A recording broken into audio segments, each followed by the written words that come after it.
उसको ऋषि बना दो। आज भगवान अपने शैया के ऊपर सोए सोए सुंदर श्वास लेने लगे कि मेरे जीव का उद्धार हो गया, वो मेरा हो गया। सज्जनों, भगवान तो देखते हमेशा हैं, पर जब ऐसे देखते हैं कि देखो ये क्या हो गया, तब तक तो उनको भी दुख रहता है। और जिस दिन ऐसा देखते हैं कि ये मेरा हो गया, उस दिन ठाकुर जी भी प्रसन्न होते हैं। जैसे सुंदर अन्न को भला व्यक्ति पा लेता है तो पाने वाले का और अन्न का दोनों का फायदा है, ऐसे ही हम भगवान के भोग्य हैं, भगवान के होना चाहिए। ब्रह्मदेव से भगवान नारायण ने आदेश दिया और चतुर्मुख ब्रह्मा आए उधर। देवर्षि नारद सदगुरुदेव वो दूर से देख रहे हैं कि क्या होता है। अपने हाथ से ब्रह्मदेव ने सारी रेत हटाई और केवल अस्थि मात्र का एक ढांचा है, जिसके हर एक एक कण कण से अस्थि के में से राम की धुनी निकल रही है। अपने जल से छींटा दिया। बोल वाल्मीकि भगवान की। पूजन्तम राम रामेति मधुरम मधुराक्षरम आरुह्य कविता शाखाम वंदे वाल्मीकि कोकिलम। ब्रह्मा जी को हाथ जोड़े वाल्मीकि मुनि ने। ब्रह्मा जी उसी समय अंतर्धान हो गए। इनका नाम वाल्मीकि इसलिए पड़ गया, श्री राम जय राम जय जय राम, राम श्री राम जय राम जय जय राम। वल्मीकाद उद्भवती थी वाल्मीकि ही। वल्मीक से जो उत्पन्न हुए, बिल में से, इसलिए क्या नाम हो गया? वाल्मीकि। अब सोचते हैं कि अब क्या करें, तो वापिस भगवान का स्मरण करने लगे। अब गुरु लोगों का यह कर्तव्य होता है कि बार बार शिष्य के पास आवें। यह आचार्य का कर्तव्य होता है। आप लोग एक श्लोक सब जानते हैं, गुरुर ब्रह्मा गुरुर्विष्णु गुरुर्देवो महेश्वर है, गुरु साक्षात परम ब्रह्म तस्मै श्री गुरवे नमः। क्या अर्थ है? गुरुर ब्रह्मा। ब्रह्मा जी के कितने मुख होते हैं? 4। 8 आंखें होती हैं, चारों तरफ देखते हैं ब्रह्मा। इसलिए गुरुजन लोग अपने शिष्य के विकास के लिए चारों तरफ देखते हैं। ऐसा नहीं है वो कि मंत्र दे दिया, दीक्षा दे दी, भेंट पूजा ले ली, अपने घर चले गए। नहीं तो कबीरदास जी ने कहा, गुरु भी जाएगा और चेला। ध्यान दें, ब्रह्मा का काम होता है सृजन करना। बहुत सुंदर श्लोक है, हर लोग बोलते हैं। ब्रह्मा का काम सृष्टि करना। इसलिए गुरु का कर्तव्य क्या है कि शिष्य के हृदय में भगवान की भक्ति का सृजन करना। बोलिए सद्गुरुदेव भगवान की। उसको बैठा करके पूछना कि क्या कर रहा है, कहां जा रहा है, भगवान का है तू। सद्गुणों का सृजन करना।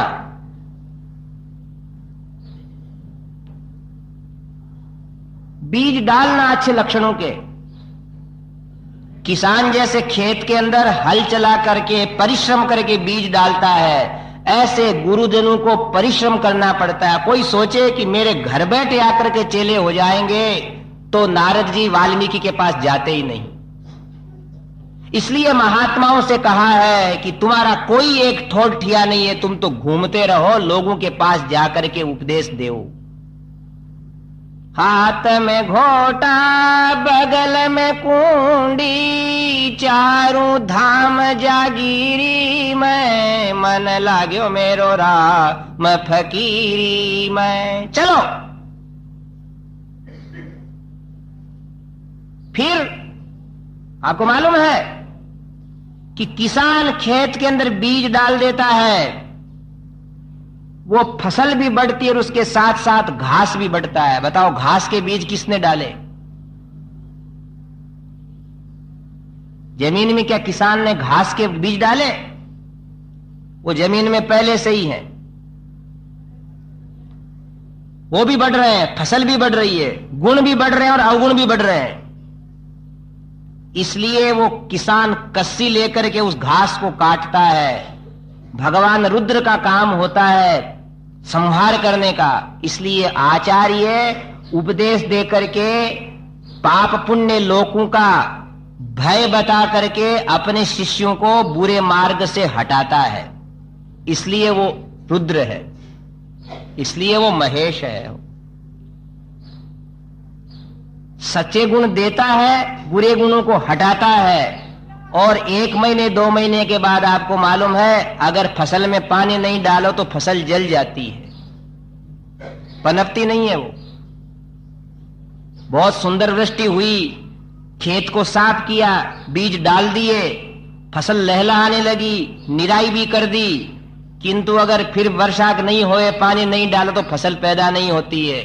इसलिए बार बार जाकर शिष्य को उपदेश से पुष्ट करना पड़ता है, जिससे वो बढ़ता रहता है, मोक्ष रूपी फल को प्राप्त करता है, भवबंधन को काट देता है। एतदर्थ भगवान गुरु को ब्रह्मा विष्णु शिवात्मक कहा है। उनको बार बार शिष्य के पास जाने की आज्ञा है। बोल सद्गुरुदेव भगवान। आज वापिस गए नारद जी वाल्मीकि के पास। बोलिए सद्गुरुदेव भगवान की। और देवर्षि नारद महर्षि वाल्मीकि के पास जब पहुंचे, वाल्मीकि जी उठ करके खड़े होकर के सत्कार करते, सम्मान करते हैं, प्रणाम करते हैं और बैठा दिया। विराजिए गुरुदेव। आज क्या पूछते हैं?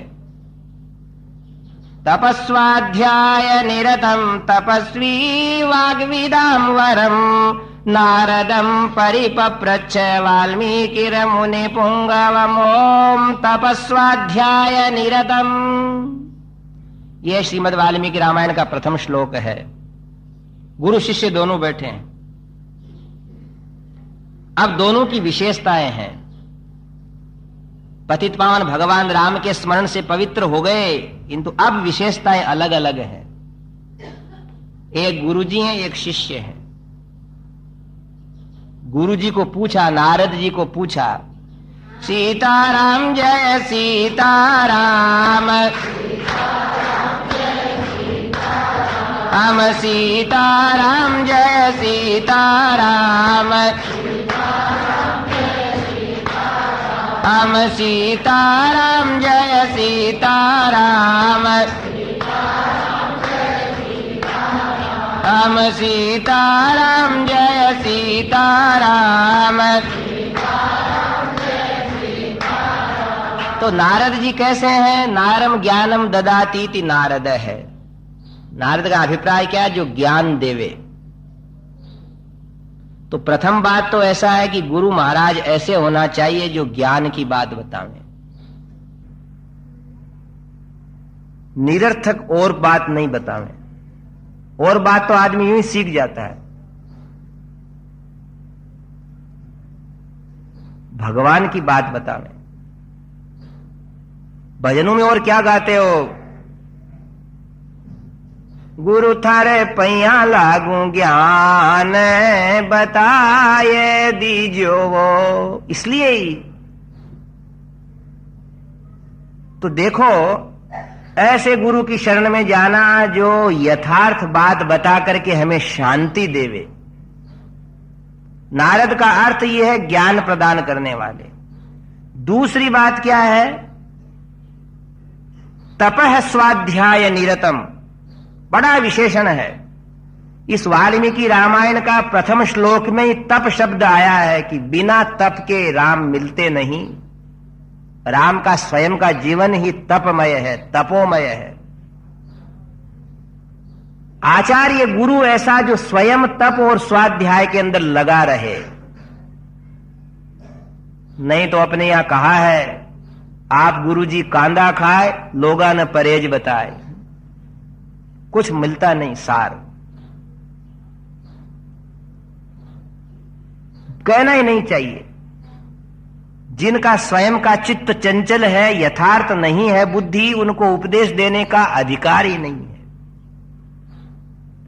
राजस्थान में एक कथा आती है कि एक महात्मा बैठे थे, अपना भजन कर रहे थे, और एक गृहस्थ की किसी नारी का बालक रोने लगा, बहुत रोने लगा, रोता रहा लड़का। उसकी मां ने कहा खिलौने देता हूं, मिठाई खिलाती हूं, ये देती हूं, वो देती हूं, नहीं माना। इसलिए रोने लगा कि मैं तो गुड़ खाऊंगा, गुड़ मीठा होता है। उसने मां ने गुड़ दिया, सुबह भी गुड़ खावे, दोपहर में भी गुड़, शाम को भी गुड़, रात में भी गुड़, यूं करते करते रोगी हो गया वो।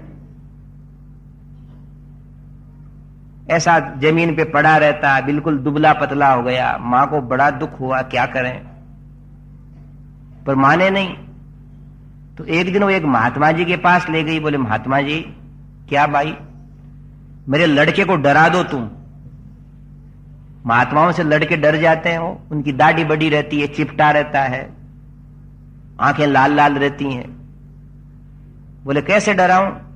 बोले जोर से चिपटा बजाओ और इसको डरा दो। क्या डराऊं? ये लड़के, तू कभी गुड़ मत खाना। 3-4 वर्ष का था लड़का, 5 वर्ष का। महात्मा ने सोचा लड़ूं, डराऊं, चिपटा उठाया और बोला ए अम्मा। बोले हाँ, 2 महीने बाद आना। स्त्री ने सोचा महात्मा है, नहीं जची, पर 2 महीने बाद ले गई उसको।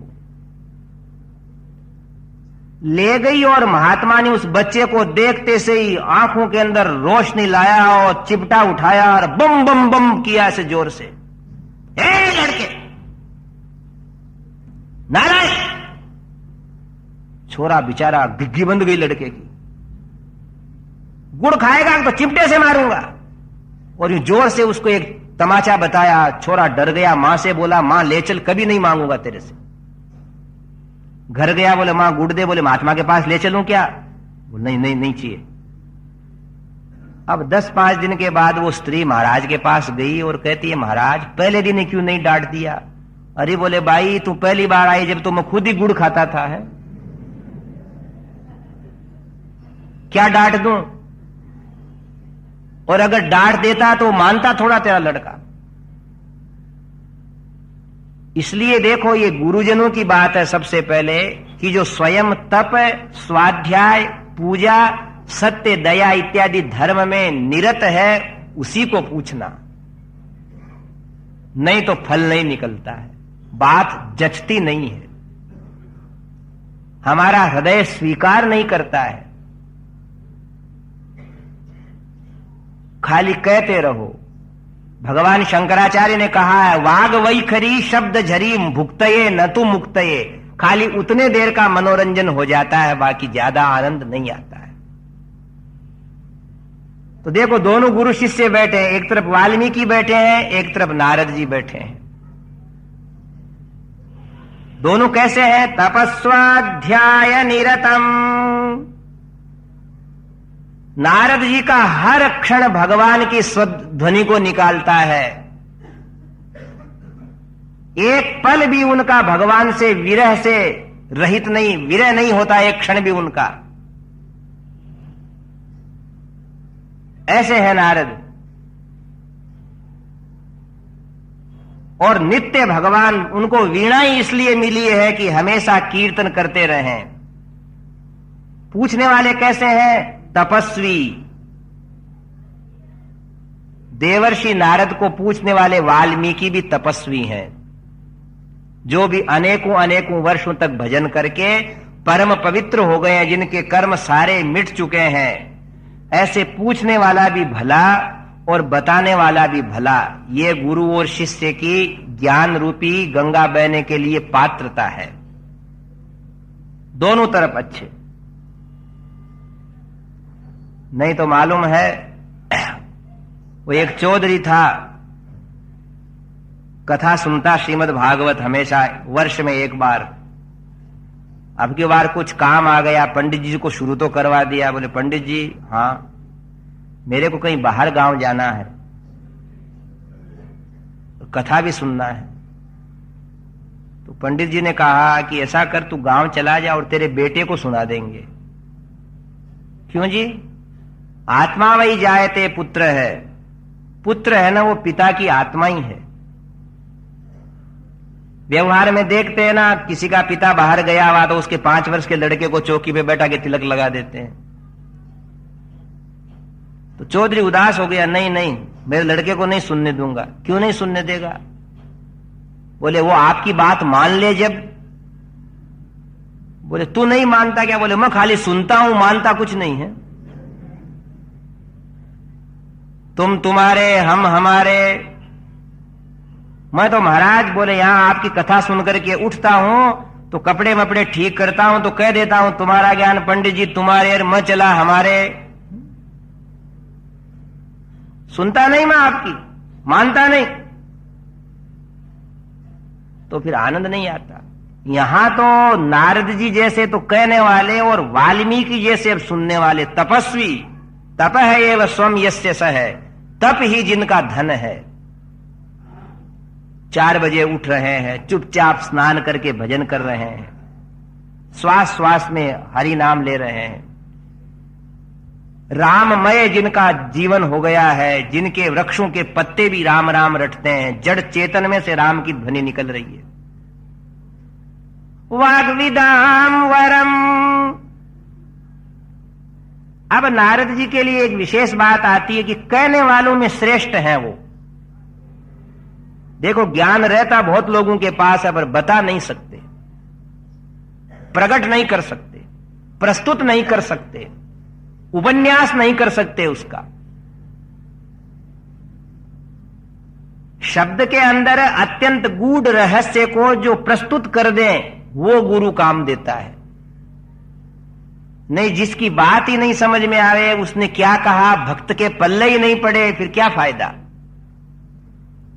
तपस्वाध्याय निरतम तपस्वी वाग्विदाम वरम नारदम परिपप्रच्छ वाल्मीकि मुनि पुंगवम। ऐसे संत महात्माओं में श्रेष्ठ है नारद जी। परोपकार परायण है, परमार्थ परायण है, सुंदर व्याख्यान करते हैं, नित्य स्वाध्याय में संलग्न रहते हैं।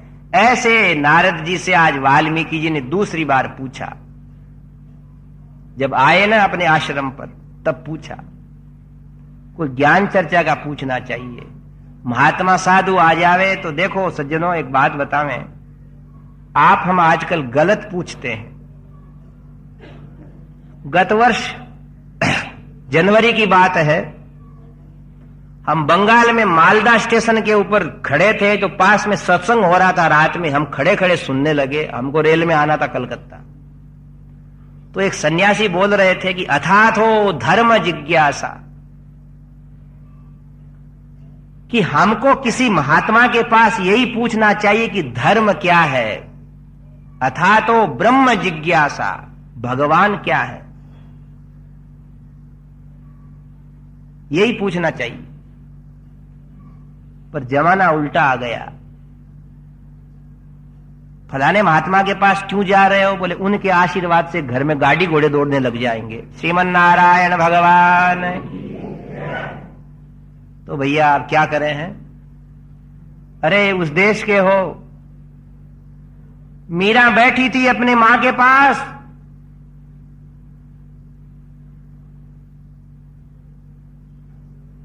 मां देख रही थी मीरा को, बेटी क्या सोच रही है? बोले मां कुछ सोचती रहती हूं मैं तो।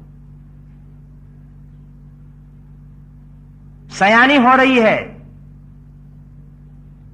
आज मीरा की मां ने एक ज्योतिषी जी को बुलाया, पंडित जी को। मीरा की पत्रिका पंडित जी को दी। पंडित जी महाराज पाए लागू, बेटी पंडित जी को प्रणाम कर। मीरा ने प्रणाम किया। मां ने कहा इसकी पत्रिका देखो, इसके विवाह के योग कब है।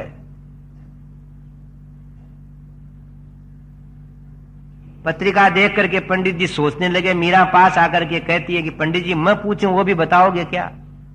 आपको दक्षिणा पूरी दूंगी। महाराज जूना जोशी राम जी मिलन कद होसी। और जोशी की आंखें एकदम खुली की खुली रह गई कि छोटी सी बालिका प्रश्न ऐसा जो अनेक अनेक जन्म में माला फेरने वाले योगींद्र मुनींद्र भी नहीं कर सकते हैं, वो भी भजन पूजन करके कहते हैं कि मेरे महल अट्टालिका हो जाए, बेटे पोते हो जाए। कौन पूछता है? जोशी और देखने लगा तो मीरा कहती है 5 मोहर की दक्षिणा दिराऊं, थारी हीरा जड़ाऊं, पोथी महाराज ना जोशी राम जी मिलन कद होसी। क्या पूछते हैं हम किसी से? ये कंकर पत्थर की बातें पूछते हैं और यही चाहते हैं। कोई चाहता ही नहीं है हो सच्चे मन से। नहीं, भगवान तो सस्ता तो इतना है कि कौड़ियों में बिना मोल मिल जावे। सस्ता तो इतना है कि बिना मोल मिल जावे, और महंगा इतना है कि कोई खरीद नहीं सकता। पर हमारी दृष्टि बदल गई है। वेदों में लिखा है, ब्रह्म सूत्र में, अथा तो धर्म जिज्ञासा अथा तो ब्रह्म जिज्ञासा। अगर किसी ज्ञानी गुरु के पास मौका आ गया तो यही पूछना चाहिए कि धर्म क्या है और भगवान क्या है। बोल सनातन धर्म की। पूछते यही हैं, धन कैसे मिल जाए, हमारे और स्वार्थ कैसे सिद्ध हो जाए, पूछना चाहिए। गुरुजन लोग उपाय भी बताते हैं, पर वो तो वाल्मीकि और नारद थे जिनके पास वो संवाद निकला है रामायण का।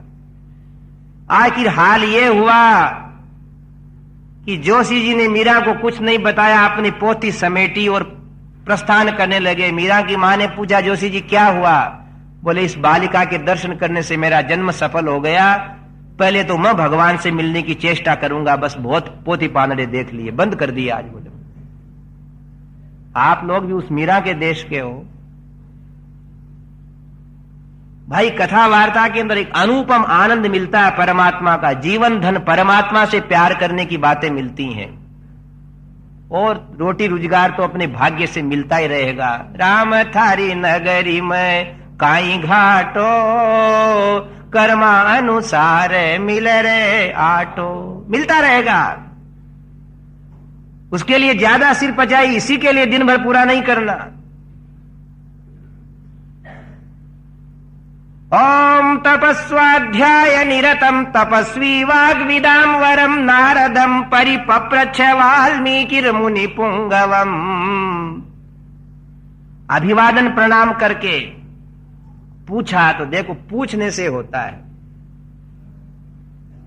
गीता में लिखा, तद्विद्धि प्रणिपातेन परिप्रश्नेन सेवया उपदेक्षन्ति ते ज्ञानम ज्ञानिनस्तत्वदर्शिनः। किसी से ज्ञान लेना है, प्रणिपातेन पहले प्रणाम करो उनको, गदगद होकर के। प्रसन्न हो जाना चाहिए मन की आज हमें कोई बताने वाला आया है। हमारे गोदामा जी का महीना चल रहा है तो लोग इसके अंदर वैष्णव लोग प्रसन्न हो जाते हैं कि ये शुभ महीना आ गया जिसके अंदर हम अब आनंद ही आनंद मनाएंगे। ऐसे ही ज्ञानी व्यक्ति, भला व्यक्ति, तपस्वी व्यक्ति आ जावे घर में, द्वार में, गांव में, चौपाल में, तो आदमी को सोचना चाहिए कि गदगद होकर के प्रणाम करें।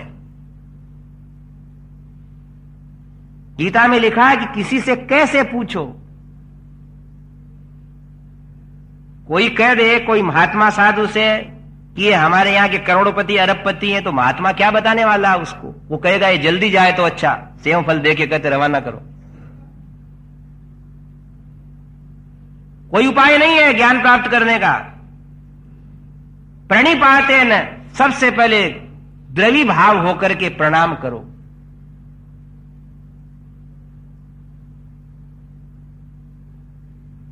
ऐसे द्रवित होकर के कि इससे बढ़कर हमको सुख नहीं है दूसरा।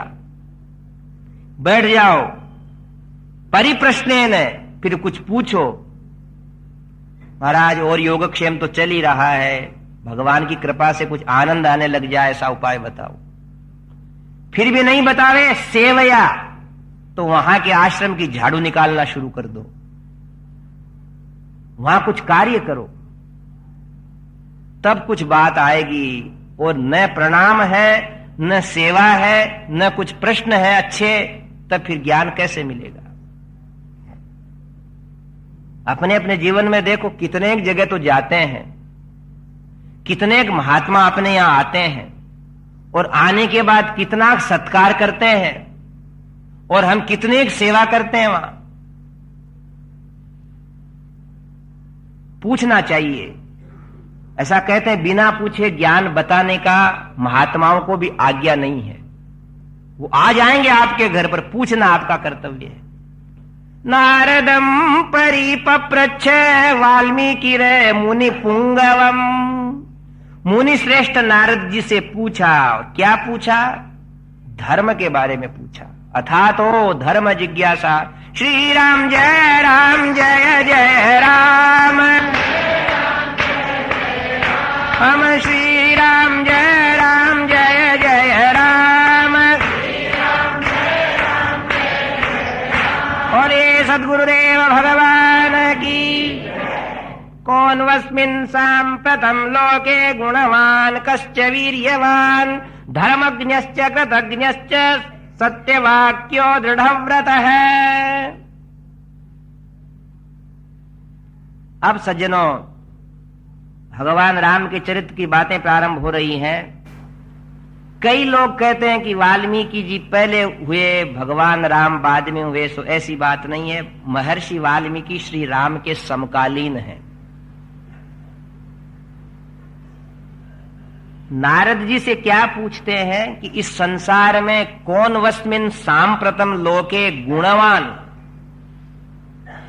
इस संसार में गुणी कौन है?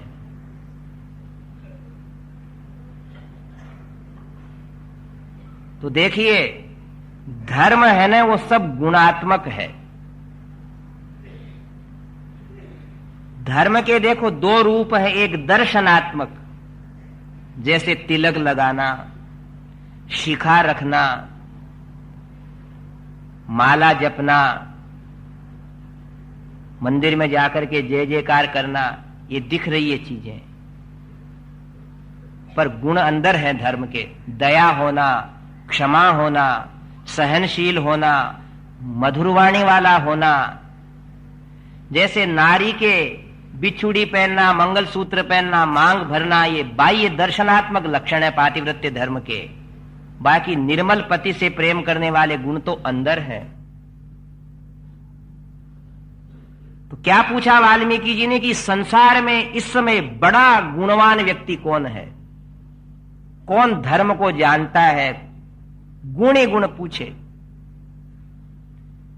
श्रीमद् रामायण में इस पहले सर्ग को मूल रामायण कहते हैं, संक्षिप्त रामायण। श्रुत्वा चैतत्रिलोकज्ञो वाल्मीकिर्नारदो वचः श्रूयतामिति चामन्त्र्य प्रहृष्टो वाक्यमब्रवीत्। बोलिए राजा रामचंद्र भगवान की। धर्म जिज्ञासा, यानी हमने जो वेदों की बात, उपनिषदों की बात बताई थी ना, कि अगर गुरुजी मिले तो उनको धर्म की बात पूछो, भगवान की बात पूछो, ज्ञान की, कल्याण की, आनंद की, जिसके अंदर सब बातें आ जाएंगी। सत्य बोलता कौन है, क्षमाशील कौन है, वीर्यवान महावीर कौन है, महान कृपालु कौन है। तो तो बताने वाले नारद जी क्या है? श्रुत्वा चैत त्रिलोकज्ञ है। वाल्मीकि नारदो वच है। वाल्मीकि मुनि के नारद जी ने ये वचन सुन करके कहना शुरू किया। तो नारद जी कैसे हैं? त्रिलोकज्ञ है, तीनों लोकों की बात जानते हैं। यानी वो जो कुछ कहेंगे वो सर्वोत्तम सर्वश्रेष्ठ महापुरुष सर्वत्र हैं। श्रूयतामिति चा मंत्रे, सुनो, सावधान करने का लक्षण है। जब कहता है गुरु, कहता है विद्वान पंडित साधु महात्मा, तो पहले सावधान कर देता कि अब सुनो, अब इधर उधर तुम्हारा दिल नहीं जाना चाहिए। श्री राम जय जय राम,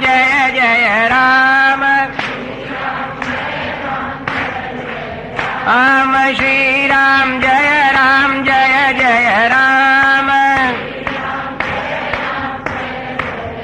राम श्री राम जय